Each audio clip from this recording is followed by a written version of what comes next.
Hey everyone, and welcome to the deep dive. Today we're going to be diving into James Allen's As a Man Thinketh. Oh, yeah. It's a book that explores, just the incredible power of our thoughts Uh-huh. and, how they shape our lives. Absolutely. So I'm excited to kind of unpack this with you. Me too. Yeah. One of the things that I think is so fascinating about As a Man Thinketh is just how relatable Alan makes these kind of like really big philosophical Yeah, ideas. absolutely. He uses these everyday examples and analogies that just make you kind of go, "Oh, yeah, I've totally experienced that." Totally. Yeah. Okay, so imagine we're explaining this to like someone who's like just starting to like figure things out. Right. Maybe like a curious eighth grader. Yeah. What would be the most mind-blowing thing we could tell them about this book? Ooh, it's a good question. Like, what's the core message that would, like, make their eyes widen? Well, I think the biggest aha moment would be this. Our thoughts, they're not just these fleeting things that just pop in and out of our heads. They're like seeds. Hmm. They have the potential to grow into our reality. Wow. Okay. And Alan says that what we consistently think about ends up influencing, our circumstances, Yeah. even shaping who we are as people. It's kind of like what we focus on expands. So it's not just, like, daydreaming about winning the lottery and, like, Mhm. manifesting that into reality, but, like, our everyday thoughts, the ones we might not even notice, Yeah. can actually influence the things we experience. Exactly. And, Alan uses this really cool analogy Okay. to explain this. He compares our minds to gardens, Hmm? and we're the gardeners. We have the power to choose which thoughts we plant and we cultivate. Okay. So if we're constantly like focusing on negative thoughts and doubts and fears, it's like planting weeds in our garden. Oh, I see. But if we nurture positive, hopeful thoughts, Yeah. then we're cultivating a garden full of beautiful flowers. I love that. I mean, Yeah. it makes so much sense. So if we're constantly thinking like, I'm not good enough or Yeah. I'll never succeed, it's like we're planting those weed thoughts. Yes. And they're going to grow and affect how we see like the world ourselves. Exactly. And the opposite is true too, right? If Okay. we focus on thoughts like, I can do this, Yeah. or I'm capable of learning and growing, Yeah. then we're planting those flower thoughts. Yeah. And those will blossom and influence our experiences. It's like we're creating a self-fulfilling prophecy with our own minds. That's a great way to put it. And, this kind of leads us to one of the most powerful ideas in the book, which is character is destiny. Ooh. Alan says that our dominant thoughts shape our character, and our character then shapes our destiny. Hmm. And he has this really powerful quote. He says, "A man is literally what he thinks, his character being the complete sum of all his thoughts." So it's like saying that the thoughts that we consistently choose to focus on actually become woven into who we are. So we're not just these like passive bystanders in our own lives. Yep. We're actively shaping our destiny one thought at a time. Yes. That can be like empowering and a little bit scary. Oh, absolutely. Yeah. It puts a lot of responsibility on us. Yeah. And I can see where someone might push back on this a little bit and say like, well, what about people who are dealing with really tough situations? Yeah. Is Alan saying that they are somehow attracting these hardships? That's a really important question, and Alan actually addresses that in the book. He acknowledges that it can often feel like we're victims of our circumstances. Yeah. But he argues that our inner state, our thoughts and beliefs actually attract circumstances that mirror those thoughts. He's not blaming anyone for their hardships, but rather he's pointing out the powerful connection between our inner world and our outer experiences. Okay, I think I need an example Okay. to really like wrap my head around this. Yeah. Can you share one from the book that illustrates this point? Absolutely. So he gives this example of a man who is struggling with poverty, and he desperately wants a better life. But here's the catch. He constantly complains about his situation and avoids honest work, always looking for shortcuts or trying to cheat his way through. What Alan is saying is that this man, despite his desire for a better life, is actually attracting more poverty into his life by focusing on lack and dishonesty. Oh, okay. His inner state doesn't match up with his desired outcome. It's not about like wishing for something different, Right. but aligning our thoughts and actions with that desire. Exactly. Like if you want to be more confident, it's not just about saying I'm confident. Right. It's about actually like working on your self-belief and taking those steps. Absolutely. And that brings us to one of the most empowering messages in the book, which is the power of choice. Alan emphasizes that Even though our past thoughts have shaped our present, we always have the power to choose new thoughts and create a different future. So it's never too late to hit that reset button Yeah, on our thinking. exactly. We can literally change the direction of our lives by changing our thoughts. Yeah. But like, how do we actually do that? Right. How do we start making different choices when it comes to our thoughts? Yeah, that's where the concept of purpose comes in. Okay, I'm all ears. Yeah. How does Alan connect purpose to this power of thought? So Alan believes that having a clear purpose in life is like setting a destination on a map and focusing all our energy on getting there. Okay. Purpose helps us stay on track, overcome doubts and fears, and make choices that align with what we truly want to achieve. When we have that strong purpose, our thoughts naturally start to align with that goal, and our actions follow suit. So it's not just about like aimlessly wandering through life, but having a destination in mind Yes. and letting that guide our thoughts and actions. Exactly. And it doesn't have to be something super grand or world-changing either, you know? Purpose can be anything that gives our lives meaning and direction. Hmm. It could be a personal goal, a creative passion, or simply striving to become the best version of ourselves. I'm starting to see how all these pieces fit together. Like our thoughts shape our character shapes our destiny. Yes, And having a clear purpose helps us guide those thoughts in a positive direction. exactly. It's a chain reaction of awesomeness. It is. You got it. And you know, this reminds me of one of Alan's examples Okay. about a young man who is stuck in a job he hates, but he dreams of a better life. Okay. You know, this guy's surrounded by negativity and feels really discouraged, but he holds on to his vision and uses his spare time to learn new skills, constantly working towards his goals. Wow. Eventually, through his persistence and that clear vision, he finds a path to a much more fulfilling and successful life.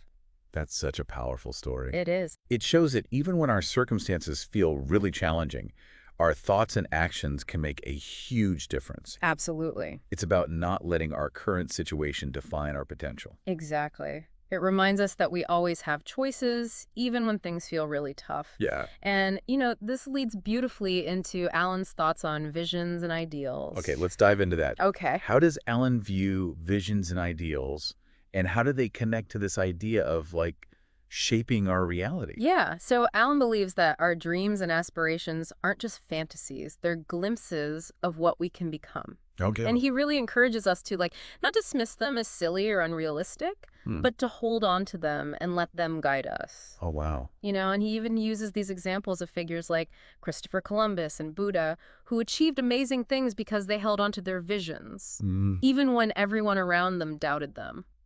I can see why this book has resonated with so many people for so long. Yeah. It's a message of like hope and empowerment. Yes. It reminds us that we have more control over our lives than we often realize. Absolutely. And it all starts with our thoughts. You nailed it. And, you know, it's not just about achieving outward success or material things. Alan also talks a lot about cultivating inner peace and serenity. Ooh, okay. He believes that mastering our minds is the key to mastering our lives. Now we're talking about the deep stuff. Yeah. What does he mean by mastering our minds? Yeah. And how does that lead to inner peace? So he emphasizes the importance of self-control and the practice of consciously choosing our thoughts. You know, it's about becoming aware of those negative or limiting thoughts that pop up and making a deliberate effort to replace them with positive and empowering ones. Okay. You know, it's like training a muscle. Yeah. It takes time and effort, but it's definitely possible. So it's not about pretending to be happy all the time Right. or ignoring difficult emotions. Yeah. It's about recognizing that we have a choice in how we react to those emotions and like what thoughts we allow to dominate our minds. That's a great way to put it. It's about cultivating a sense of inner strength and resilience. You know, Alan uses this analogy of a ship navigating a stormy sea. Okay.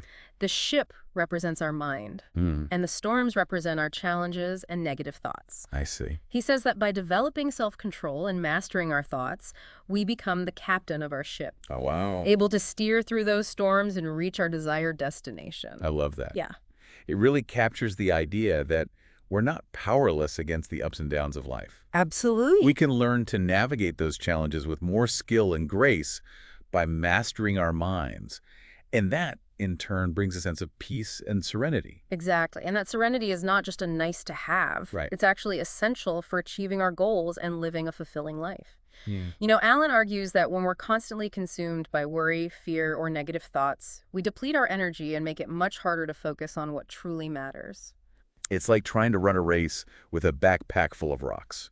It's going to slow you down and make the journey much more difficult. That's a perfect analogy. Serenity lightens our load Yeah.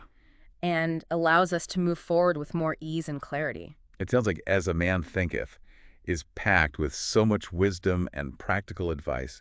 We've covered a lot of ground already, but I'm eager to delve deeper into Alan's ideas about right thinking. Yes. I have a feeling this is where things get even more insightful. Absolutely. Right thinking is, it's definitely a core concept in the book. It Yeah. adds like a whole other layer of depth to Alan's philosophy. Okay, so break it down for me. What exactly does Alan mean by right thinking? Okay. Is it just about being, like, positive all the time? It's more than just like slapping on a happy face and pretending everything is perfect. Okay. Right thinking, as Alan describes it, is about aligning our thoughts with truth and goodness and what he calls divine principles. It's about cultivating a strong moral compass and using our thoughts to create a life that is not only personally fulfilling, but also contributes to making the world a better place. So it's not just about, like, chasing a fleeting feeling of happiness, Right. but about, like, living a life guided by, like, strong values Yes. and a sense of purpose that goes beyond ourselves. Precisely. Alan was a deeply spiritual person, and that really shines through in his writing. He believed that by nurturing qualities like honesty, kindness, compassion, selflessness, we not only improve our own lives, but we also uplift those around us, And imagine the ripple effect of everyone committed to right thinking. Yeah, it's a powerful vision, It is. especially in a world that can sometimes feel, like, so divided and cynical. Yeah. It's a reminder that we each have the power to choose thoughts and actions that contribute to, like, a more positive and harmonious world. It is. It's about recognizing that our thoughts have a ripple effect, right? Yeah. They influence our actions, our interactions with others, and ultimately the kind of world we create. It's like we're all interconnected. Yes, And our individual choices kind of contribute to, like, the collective energy of the world. exactly. And this reminds me of the analogy of the garden again, right? If we're constantly planting seeds of negativity, judgment, and selfishness, Yeah. that's what will spread. Okay. But if we cultivate thoughts of kindness, compassion, and understanding, Yeah. those seeds will also spread and create a more beautiful and harmonious garden for everyone. It makes you think about, like, the impact we can have on the world just by changing our own thoughts. Right. It's like a powerful message. Mm-hmm. And it makes me wonder, like, how can we apply this right thinking concept Mm-hmm. to everyday life? Does Alan give, like, specific examples or, like, exercises for, like, putting this into practice? He does. He talks about the importance of self-reflection, Okay. taking the time to examine our thoughts and beliefs, and to challenge those that are not serving us or aligning with our values. Right. He also encourages us to seek out inspiring examples, whether it's through books or nature or, the stories of remarkable individuals Yeah. who embody these principles of right thinking. So it's about being mindful of the stories we're telling ourselves, Yeah. the thoughts we're allowing to take root in our minds. Yes. And then, like, consciously choosing to focus on the thoughts and beliefs that uplift us and inspire us to be better versions of ourselves. Exactly. And it's not about being perfect or never having negative thoughts. I mean, we're all human, Right. and those thoughts are bound to pop up sometimes. Totally. But it's about recognizing them, acknowledging them, and then choosing to shift our focus to something more positive and empowering. It's like that saying, you can't stop the birds from flying overhead, but you can stop them from building a nest in your hair. I love that. Yeah. That's such a great visual. Yeah. So we have the power to choose which thoughts we allow to, like, nest in our minds. Yes. We're not at the mercy of our thoughts. We have the ability to guide them and shape them. That's the essence of it. And this takes us back to one of the core principles of As a Man Thinketh, Okay. which is the power of choice. Yeah. We have the power to choose our thoughts, and those choices has a profound impact on our experiences in our lives. Yeah, this makes me think about all the times I've let, like, negative thoughts spiral out of control, like dwelling on worries and fears that, like, ultimately never even came true. Yeah. It's like I was wasting my precious energy on things that didn't even matter. It's so easy to get caught up in that cycle. Yeah. But, Alan reminds us that we have the power to break free from it. Mm. He talks about the importance of cultivating serenity, Okay. which is not just about feeling calm and relaxed, but also about having a deep sense of inner peace and clarity. Okay, now, this is something I struggle with. Yeah. My mind tends to race with, like, a million thoughts all the time. I hear. So how does Alan suggest we cultivate this kind of serenity? Yeah. Does he offer any, like, practical tips or techniques? He does. He emphasizes the power of meditation and mindfulness. Okay. He believed that by quieting the mind and focusing on the present moment, we can access a deeper level of awareness and inner peace. Mm. He also talks about the importance of connecting with nature, finding joy in simple things, Okay. and letting go of attachments to like material possessions or external validation. So it's about simplifying our lives both internally and externally. Yes. Letting go of the clutter, the noise, the distractions that keep us from, like, truly connecting with ourselves. Yeah, And finding that inner peace. you got it. And, it's not about becoming a hermit or living in a cave. Okay. It's about finding ways to create more space in our lives for stillness, reflection, Yeah. and connection with something greater than ourselves. I'm starting to see how all these pieces fit together. The power of our thoughts, the importance of right thinking, the cultivation of serenity. It's all interconnected. It is. It's like Alan is providing a roadmap to, like, a more fulfilling and meaningful life. He is, and he reminds us that it's a journey, not a destination, right? Yeah. We're all works in progress, Mm-hmm. and there will be times when we stumble or fall back into old patterns of thinking. Totally. But the key is to be kind to ourselves, to Right. learn from our mistakes, Yeah. and to keep moving forward on this path of self-discovery and growth. Yeah, it's encouraging to remember that we don't have to be perfect. Absolutely. It's about progress, not perfection, Yes. and about recognizing that we have the power within us to create the lives we want, Absolutely. starting with our thoughts. Exactly. And there's one more important concept that Alan explores in As a Man Thinketh. Okay. And it's closely tied to this idea of serenity and self-mastery. Okay. It's the concept of vision. Okay. Hmm. I'm intrigued. How does Alan view vision, and how does it relate to the power of thought? So he believes that our visions, our dreams, our aspirations, they're not just these fleeting fantasies. They're powerful forces that can shape our reality. Oh, wow. Okay. And he encourages us to hold on to those visions, to nurture them, and to let them guide our thoughts and actions.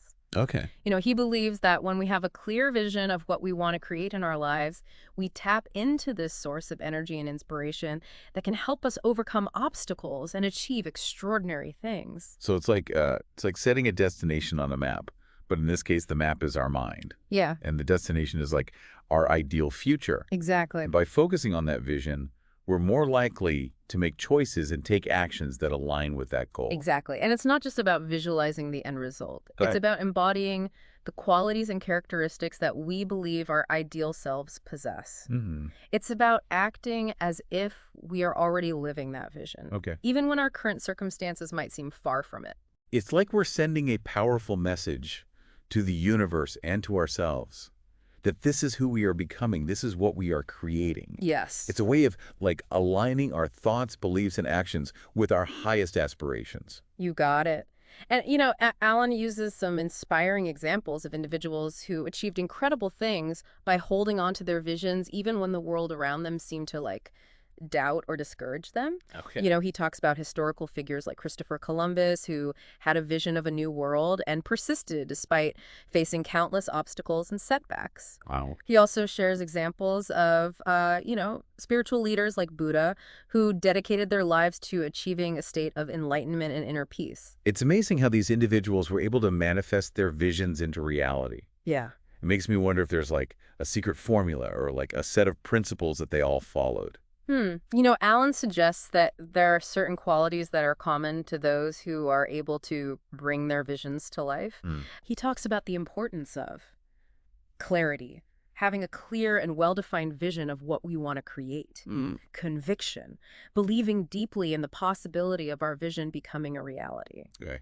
Persistence, refusing to give up on our vision even when faced with challenges and setbacks. And action, taking consistent action steps that align with our vision. Okay. He believed that when these elements come together, we become unstoppable forces capable of achieving anything we set our minds to. It sounds like achieving our visions is not just about like having a great idea. It's about cultivating a mindset of like unwavering belief, Yes. taking inspired action, and Yes. never giving up on ourselves or our dreams. You've captured it perfectly, and it's a message that resonates deeply with the core message of "as a man thinketh." Right. Yeah. Our thoughts are powerful, and when we align those thoughts with a clear vision and a commitment to right thinking, we can create incredible things in our lives and in the world. It's a message that is both inspiring and empowering. It is. It makes me want to go back and like reread As a Man Thinketh with fresh eyes, Yeah. paying attention to all these like nuanced ideas and practical tips that Alan offers. I encourage you to do so. And as we wrap up our deep dive into this remarkable book, I'd love to leave you with a final thought to ponder. Okay, I'm ready. What's that final thought? It feels like we've like uncovered a treasure trove of wisdom already, but I'm always up for more. Think about this. If you could choose just one thought, one seed to plant in the garden of your mind today, Hmm.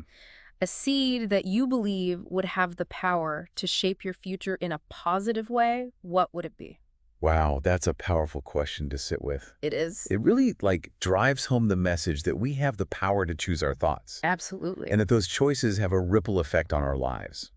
It's a bit like we are the artists of our own lives, and our thoughts are the brushstrokes that create the masterpiece. That's a beautiful way to put it. And remember, even though this book was written over a century ago, its message is timeless. The power of thought is a universal principle. Hmm.